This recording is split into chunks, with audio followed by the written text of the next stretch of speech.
తెలుగు చిత్ర పరిశ్రమలో ఒక సినిమాని ప్రమోట్ చేయడంలో, మార్కెటింగ్ చేయడంలో దర్శక ధీరుడైనటువంటి రాజమౌళి గారే నెంబర్ 1 అంటూ నిన్న మొన్నటి వరకు అందరూ భావిస్తున్నటువంటి నేపథ్యంలో ఇప్పుడు మైత్రి మూవీ మేకర్స్ వారు ఆ పరిస్థితుల్లోకి, ఆ పొజిషన్లోకి వచ్చారు అంటూ ఒక వార్త సోషల్ మీడియాలో చక్కర్లు ఉంది.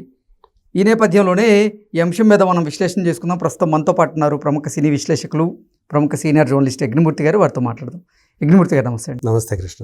యజ్ఞమూర్తి గారు, ఇప్పటివరకు తెలుగు చిత్ర పరిశ్రమలో ఒక సినిమాని ప్రమోట్ చేయాలి అన్నా, మార్కెటింగ్ చేయాలి అన్నా దర్శక ధీరుడే నెంబర్ 1 అంటూ అందరూ భావిస్తూ ఉన్నారు. అయితే మైత్రి మూవీ మేకర్స్ వారు ఇప్పుడు ఆ పొజిషన్కి వచ్చారు అంటూ కొన్ని వార్తలు వస్తూ ఉన్నాయి. దాంతోపాటుగా ఇప్పుడు ఈ పుష్ప 2 సంబంధించి కూడా అల్లు అర్జున్ని చూసి జూనియర్ ఎన్టీఆర్, ప్రభాస్, మిగతా హీరోలు కూడా నేర్చుకోవాలి ప్రమోషన్స్ విషయంలో అంటూ కొన్ని వార్తలు వస్తున్నాయి. ఏంటి సార్ దీని మీద మీ విశ్లేషణ? ప్రధానంగా ఈ మధ్య మనం చూసుకుంటే కల్కి సినిమా కానీ, దేవర సినిమా కానీ చూసుకుంటే వాటికి జరిపినటువంటి ఈవెంట్స్ చాలా తక్కువ, ప్రమోషనల్ ఈవెంట్స్. ప్రభాస్ అలాగే జూనియర్ ఎన్టీఆర్ జనం మధ్యకు వచ్చిన ఈవెంట్స్ కూడా తక్కువ. అసలు దేవర అయితే మనకు తెలుసు, హైదరాబాద్లో పెట్టిన ఈవెంటే క్యాన్సిల్ అయిపోయింది.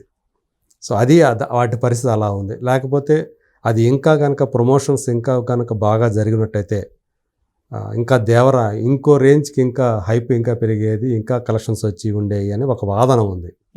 సో మనకి ఈ విషయంలో ఒక బెంచ్ మార్క్గా నిలిచేది మార్కెటింగ్ విషయంలో ఎస్ఎస్ రాజమౌళి మీరు చెప్పినట్టు.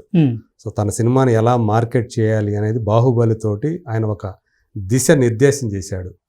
ఒక పక్క సినిమా నిర్దేశకుడిగానే కాకుండా మార్కెటింగ్ నిర్దేశకుడిగా కూడా ఆయన నిలిచాడు అని చెప్పేసి. ఇక్కడ RRRతో అయితే ఏకంగా ఆస్కార్ లెవెల్కి ఆ లాబీయింగ్ చేయటంలో, సో ఆయన తన సినిమాని అంతర్జాతీయ స్థాయికి తీసుకెళ్లటంలో, తన సినిమాని ఒక బ్రాండ్గా మలచటంలో ఆయన ఎక్కడ కూడా దేన్ని కూడా వదిలిపెట్టకుండా చేస్తాడు.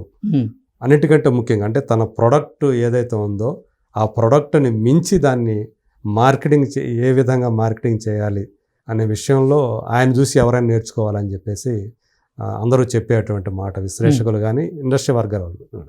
ఆయనతో ఎవరు పోటీ పడలేరు అంటే ఆయన ఆలోచనలు అలా ఉంటాయి. నెక్స్ట్ ఏంటి, ఏ లెవెల్కి తీసుకెళ్ళాలి ఏంటి అనేది అంత ముందు చూపు ఉంది అతనికి, రాజమౌళికి. కాబట్టే ఆయన అంతగా సక్సెస్ అవుతున్నాడు అని చెప్పేసి. ఇప్పుడు మైత్రి మూవీ మేకర్స్ వాళ్ళు కూడా రాజమౌళికి మేము ఏమాత్రం తీసిపోము, తగ్గము, ఇంకా చెప్పాలంటే ఇంకో ఆకు ఎక్కువే చదివాము అన్నట్టుగా ఇప్పుడు ఆ పుష్ప 2కి సంబంధించి వాళ్ళు ఏదైతే వాళ్ళు ప్లాన్ చేసి చేస్తూ ఉన్నారో ఆ ఈవెంట్స్ ఏవైతే ఉన్నాయో అవి జరుగుతున్న తీరు చూసిన వాళ్ళందరూ కూడా ఆశ్చర్యపోతున్నారు. సో వాళ్ళు దానికోసం ఇప్పటి వరకు కూడా బాహుబలికి కానీ, RRRకి కానీ, సలార్కి కానీ, కల్కికి కానీ ఏ నిర్మాత ఖర్చు పెట్టని రీతిలో వాళ్ళు అంత ఖర్చు పెడుతూ ఉన్నారు. పాట్నాకి ఎన్నో కోట్లు ఖర్చు అయ్యాయని చెప్పేసి మనకు సమాచారం. అంటే అసలు ప్రమోషనల్ యాక్టివిటీస్ కోసమే కేవలం 150 కోట్లకు పైగా ఖర్చు పెట్టడానికి మైత్రి మూవీ మేకర్స్ సిద్ధమైనట్లుగా కూడా కొన్ని వార్తలు చూసాం మనం. ఎస్, ఎందుకంటే వాళ్ళకి మరి ఆ విధంగా అంటే అదే భారతదేశంలోనే 1000 కోట్ల బిజినెస్ జరుపుకున్నటువంటి రిలీజ్కు ముందే మొట్టమొదటి సినిమా కాబట్టి, సో దాని తగ్గట్టుగా ఎందుకంటే పార్ట్ 3 కూడా ఉంది. దాన్ని దృష్టిలో పెట్టుకొని వాళ్ళు ఈ పార్ట్ 2ని ఎలాగైనా సరే అంటే మన దేశ సరిహద్దులు దాటి దీన్ని ప్రమోట్ చేయాలనే ఉద్దేశంతో వాళ్ళు ఎక్కడ కూడా వెన్ను చూపకుండా, వెనక్కి తగ్గకుండా ఎంత ఖర్చైనా పర్వాలేదు అని చెప్పేసి దానికోసం ఒక బడ్జెట్ కేటాయించి, అంటే అన్డిస్క్లోజ్డ్ ఎవరు కూడా చెప్పట్లేదు కానీ మీరు అన్నట్టు 150 కోట్ల ఇంకా ఎక్కువ కూడా అయినా కూడా ఆశ్చర్యపోవాల్సిన వల్ల అంత ఖర్చు పెట్టి చేస్తున్నారు. ఆల్రెడీ ఇప్పటికి 3 ఈవెంట్లు చేసేసారు. 3 సూపర్ సక్సెస్ అయినాయి. ప్రత్యేకించి పాట్నాలో ఓపెన్గా చేసింది కాబట్టి అది సక్సెస్ అయిన తీరు. మన ఏరియాలో హైదరాబాద్లోనే చేయలేక చతికిలబడిన చోట వాళ్ళు ఎక్కడికో పాట్నాకి వెళ్ళి, వాళ్ళు ఎవరో తెలియదు, మన తెలుగు నిర్మాతలు అక్కడ వాళ్ళతోటి ఇచ్చేసుకొని అక్కడ అంత గ్రాండియర్గా చేసి, మామూలుగా బీహార్ అంటే మన జనాలు ఏమంటారు, చాలా మోటు మనుషులు, వాళ్ళకి కల్చర్ కూడా మనలాగా ఉండదు అని చెప్పి. అయినప్పటికీ కూడా అక్కడ అంత గ్రాండ్ సక్సెస్ అయిందంటే అదంతా నిర్మాతల ఘనతనే అనుకోవాలి. సో ఆ తర్వాత ఇండోర్లో జరిపినప్పటికీ కూడా చెన్నైది కూడా మంచి సక్సెస్ అయింది. కొంతమంది అక్కడ జనాలు ఇక్కడ జనాలు పోల్చి చెప్తున్నారు, కానీ ఓపెన్గా జరిగిన దానికన్నా ఇండోర్లో జరిగిన దానికి తేడా ఉంటుంది కదా. కొంతమంది ఏంటంటే జనాలు ఇంకా రాకముందే లేదా పూర్తిగా అయిపోయిన తర్వాత లేచి వెళ్ళేటప్పుడు కాడికి కనబడుతున్నాయి, ఈ రాజకీయాల మాదిరిగా అది అట్లా చూపిస్తున్నారు. కానీ బట్ అక్కడ కూడా చాలా గ్రాండ్ సక్సెస్ అయింది చెన్నైలో, అలాగే కొచ్చిన్లో కూడా. సో తర్వాత ఇప్పుడు బెంగళూరు, ముంబై ఉంది, ముంబై, బెంగళూరు, తర్వాత హైదరాబాదు, చిత్తూరులో కూడా పెడుతున్నారని చెప్పేసి ఒక ఈవెంట్ మనకు సమాచారం ఉంది. సో వీటన్నిటికీ కూడా హీరో తిరుగుతున్నాడు, డైరెక్టర్ తిరగకపోవచ్చు. ఆయన స్టైల్ మనకు తెలిసిందే కాబట్టి అందరూ ఎంత తిట్టుకున్నా ఎంత చేసినా కానీ సుక్కు రాకపోతున్నాడు కాబట్టి తను భుజాన్ని వేసుకున్నాడు అల్లు అర్జున్. సో తను తన సినిమాని ప్రమోట్ చేసుకుంటున్నాడు, జనంలోకి వెళ్తున్నాడు. సో అందువల్ల ఈరోజు అంటే తన బ్రాండ్ కూడా అల్లు అర్జున్ అనేది పుష్ప అనే బ్రాండ్తో పాటు అల్లు అర్జున్ బ్రాండ్ కూడా అది రోజు రోజుకి పెరిగిపోతూ ఉంది, ఆ బ్రాండ్ వాల్యూ పెరిగిపోతూ ఉంది. సో ఈ విషయం ఇది చూసిన వాళ్ళందరూ కూడా కష్టపడాలంటే అల్లు అర్జున్ చూసి కష్టపడాలి ఏ హీరో అయినా అని చెప్పేసి అంటున్నారు. అంటే ఆ సినిమా కోసం పుష్ప అనే సినిమాకి అల్లు అర్జున్ కష్టపడిన తీరు చూసి ఇంతవరకు ఏ తెలుగు హీరో కూడా, అంటే చిరంజీవిని పక్కన పెట్టేసేస్తే సీనియర్స్ని పక్కన పెట్టేద్దాం, తన ఏజ్ గ్రూప్ హీరోల్లో కానీ సమకాలీన హీరోల్లో కానీ ఎవరూ కూడా పుష్ప కోసం అతను పడిన అంత కష్టం ఏ హీరో పడలేదు ఇంతవరకు అని కూడా చెప్తున్నారు. అసలు మామూలుగా సుకుమార్తో కలిసి పనిచేయటమే అసలు మామూలు విషయం కాదు. 5 ఏళ్ల పాటు దాదాపు సుకుమార్తో ట్రావెల్ చేయడం అంటే రాజమౌళితోటి ప్రభాస్ చేసిన ఏదైతే చేశాడో అతను ఏం కష్టపడ్డాడో దానికి మించి అల్లు అర్జున్ ఈ సినిమాకి కష్టపడ్డాడు అని చెప్పి చెప్తూ ఉన్నారు. అక్కడ ఏంటంటే ప్రభాస్కి ఇబ్బంది కలగకుండా చూసుకున్నారు వాళ్ళు, కానీ ఇక్కడ అట్లా కాదు. వీళ్ళు అడవుల్లో ఆ సెట్స్లో చాలా రిస్కీ షాట్స్, ప్రభాస్ది వేరు. అంటే మనం ప్రభాస్ని ఇక్కడ తక్కువ చేయటం కాదు, కానీ అంతా కూడా ఎక్కువగా గ్రీన్ మ్యాట్ మీద బ్లూ మ్యాట్ మీద చేసినవే కదా ఎక్కువ కూడా. సో ఇక్కడ అడవుల్లో చేసినవి, సో ప్రధానంగా అక్కడ రంపచోడవరం అడవుల్లో అట్లా చేసినవి అతను పడినట్టు కష్టం మామూలు కష్టం కాదని చెప్పేసి యూనిట్ సభ్యులు చెబుతున్నటువంటి మాట. ఎన్ని దెబ్బలు తగిలాయో అయినా కానీ మొత్తం అవన్నీ ఓర్చుకుంటా చేసుకుంటూ పోయాడు అల్లు అర్జున్ అని చెప్పి.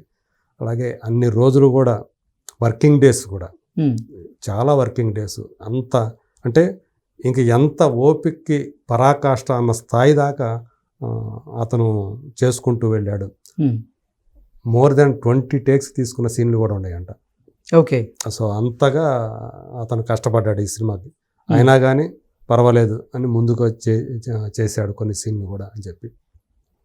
సో అందు గురించి ఇప్పుడు అంటే ప్రమోషన్స్ విషయంలో నిర్మాతలతో పాటు హీరోను కూడా అల్లు అర్జున్ కూడా అందరూ కూడా ప్రశంసిస్తూ ఉన్నారు, ముఖ్యంగా ఇండస్ట్రీ నిర్మాత. ఎందుకంటే ఈ సినిమా మీద కొన్ని 100 కోట్ల డబ్బు ఆధారపడి ఉండే, దాని మీద బేస్ అయి ఉండే, చాలామంది దాని మీద పెట్టుబడులు పెట్టున్నారు. సో వీళ్ళెవరికి కూడా ఎక్కడ కూడా లాస్ రాకూడదు ఈ ఎయిమ్. అలాగే పార్ట్ 3కి కూడా సో దానికి కూడా ఒక పునాది వేయటం అన్నమాట ఇక్కడ. సో ఇది కనుక నిలబడితేనే మళ్ళీ పార్ట్ 3 అనేది ఉంటుంది. ఈ ఫ్రాంచైజీని కొనసాగించాలి. ఇప్పుడు ఇమీడియట్గా వెంటనే చేయకపోవచ్చు, 2 ఏళ్ల తర్వాత 3 ఏళ్ల తర్వాత చేయొచ్చు, కానీ దాని విలువ ఉండాలి అంటే ఖచ్చితంగా ఆ బ్రాండ్ వాల్యూ నిలపాలంటే మనం కష్టపడాలి అని చెప్పేసి తను కూడా అన్ని చోట్లకి తిరుగుతున్నాడు, ఓపికగా కూర్చుంటున్నాడు, గంటల సేపు చేసి తిరుగుతున్నాడు, మొత్తం అన్ని చోట్లకి తిరుగుతున్నాడు. సో అట్లా ఎక్కడా కూడా వెనక్కి తగ్గకుండా అటు మైత్రి మూవీ మేకర్స్ ఇటు అల్లు అర్జున్ వాళ్ళిద్దరూ కూడా అంటే నిర్మాతల హీరోగా మారిపోయాడు. కేవలం కొంతమంది ఏంటంటే డైరెక్టర్స్ హీరో అని చెప్పేసి ఉంటారు, ఇతను కేవలం డైరెక్టర్స్ హీరోగానే కాకుండా నిర్మాతల హీరోగా కూడా మారి అతనికి ఇప్పుడు ఈ సినిమా కోసం చాలా ఎక్కువ రెమ్యూనరేషన్ ఇచ్చారనేది వాస్తవమే.